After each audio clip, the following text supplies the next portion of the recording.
সুন্দরবনের সার্বিক নিরাপত্তা নিশ্চিতকরণ, বনদস্যু দমন, জীববৈচিত্র্য সংরক্ষণ, মোংলা বন্দরের সার্বিক নিরাপত্তা বজায় রাখা সহ উপকূলীয় অঞ্চলে অবৈধ কার্যক্রম ও অনুপ্রবেশ প্রতিরোধে সর্বোচ্চ পেশাদারিত্ব, সতর্কতা ও কঠোর অবস্থানে থেকে নিরলসভাবে দায়িত্ব পালন করে যাচ্ছে বাংলাদেশ কোস্টগার্ড পশ্চিম জোন।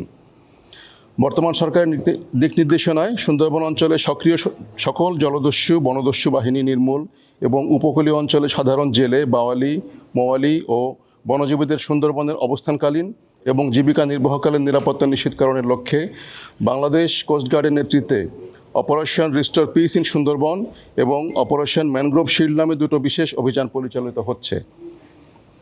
গত 12 ফেব্রুয়ারি 2026 হতে অদ্যাবধি 42টি দেশি বিদেশি আগ্নেয়াস্ত্র, 10 রাউন্ড তাজা গোলা, 250 রাউন্ড তাজা কার্তুজ, 93 রাউন্ড ফাঁকা কার্তুজ, 194 রাউন্ড এয়ারগান গোলা, একটি ককটেল, একটি টেলিস্কোপ এবং 2টি ওয়াকিটকি সহ 39 জন বনদস্যুকে আটক করা হয়।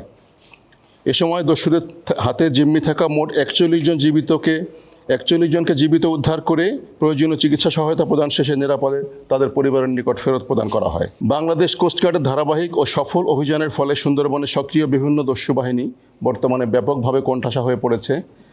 কোস্টগার্ডের কঠোর নজরদারি, গোয়েন্দা তৎপরতা এবং নিয়মিত অভিযানের ফলে দস্যুরা তাদের কার্যক্রম পরিচালনায় ব্যর্থ হচ্ছে, যার ফলশ্রুতিতে সুন্দরবনের কুখ্যাত ডাকাত ছোট সুমন বাহিনীর প্রধান সুমন হাওলাদার ও তার সহযোগীরা গত 17 মে 2026 তারিখে কোস্টগার্ডের নিকট আত্মসমর্পণ করে।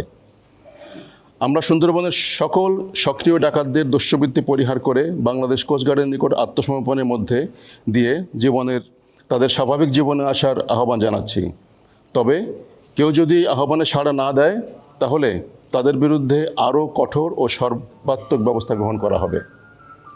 সুন্দরবনের জীববৈচিত্র্য সংরক্ষণ, মৎস্য সম্পদের সুষ্ঠু প্রজনন এবং পরিবেশগত ভারসাম্য রক্ষায় সরকার ঘোষিত 3 মাসব্যাপী পর্যটক প্রবেশ নিষেধাজ্ঞা, অবৈধ মাছ আহরণ, বন্যপ্রাণী শিকার ও বনজ সম্পদ পাচার প্রতিরোধে বাংলাদেশ কোস্টগার্ড নিরলসভাবে কাজ করে যাচ্ছে।